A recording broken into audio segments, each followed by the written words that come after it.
So, as all of you doubtless know, um, Charlie Kirk's been assassinated. I held off on making this video because I did not want to do it in a spirit of anger. I wanted to, because it's very easy for me to get angry, and the more I see about the death of Charlie, the angrier I get. Charlie was a good man. He did not deserve to die the way he did. I hope he was on the straight and narrow path. It seems like he was from his fruits. But the big thing, I think we need to pray for him more than all. Also pray for his family. The big thing I want to do with this video is talk to people like me, the ones who are. It's easy to get, and you want to see action. You want to see things happen. To be able to fight evil with good, but not the way Christ told us to. You want to fight evil by fighting with a sword. And that is not the way that Christ wanted us to fight.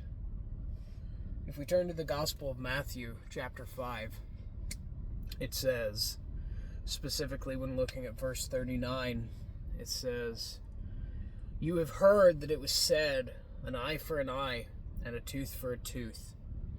But I tell you not to resist an evil person. But whoever slaps you on your right cheek, turn the other to him also. If anyone wants to sue you and take away your tunic, let him have your cloak also. And whoever compels you to go 1 mile, go with him 2. Give to him who asks you, and from him who wants to borrow from you, do not turn away." This is in contrast to the Old Testament. In the Old Testament, we see many countless times the battles of swords. We see David, we see King Saul, we see King Solomon. We see when David took and struck Goliath, he took the sling and hit Goliath and killed him. But Jesus warns us to not resist violence with violence, for evil can only truly be overcome by good. It keeps us free from compromise with the devil and his demons, as it can bring the enemy under the yoke of God's love.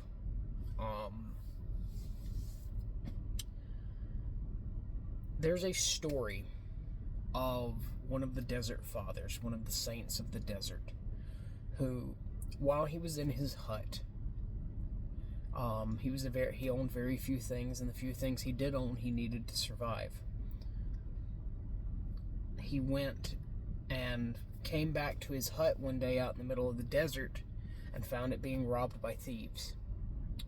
So he sat in the corner and prayed. He prayed for them and their salvation.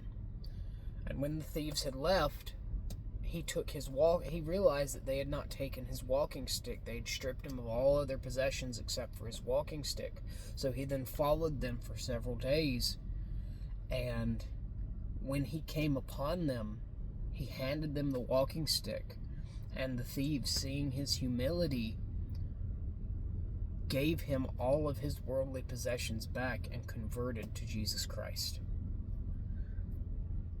Now, as we read through verses 44, it says, actually we're going to start on 43. It says, "You have heard that it was said, you shall love your neighbor and hate your enemy. But I say unto you, love your enemies and bless those who curse you. Do good to those who hate you and pray for those who spitefully use you and persecute you, that you may be sons of your Father in heaven.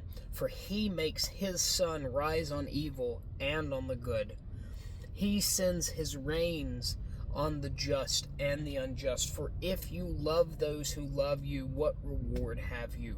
Do not the tax collectors do the same? And if you greet your brethren only, what do you do more than others? Do not even the tax collectors do so? Therefore you shall be made perfect just as your Father in heaven is made perfect.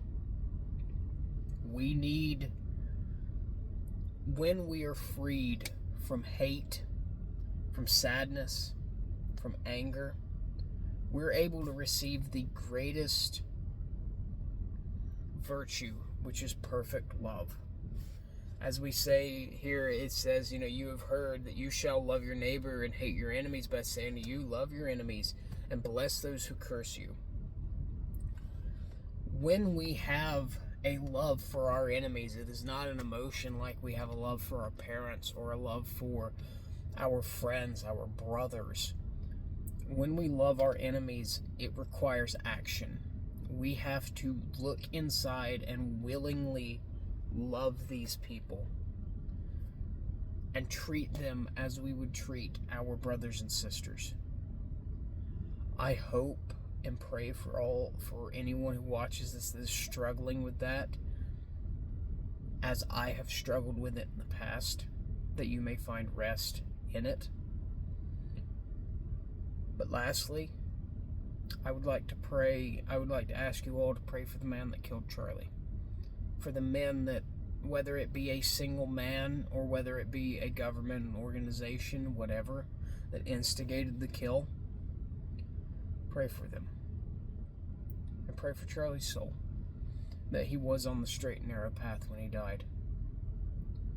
I certainly have, and will continue to do so, and I would ask you to do the same. Other than that, I don't know what to say. I hope you guys have a good day and go with God. Christ be with you.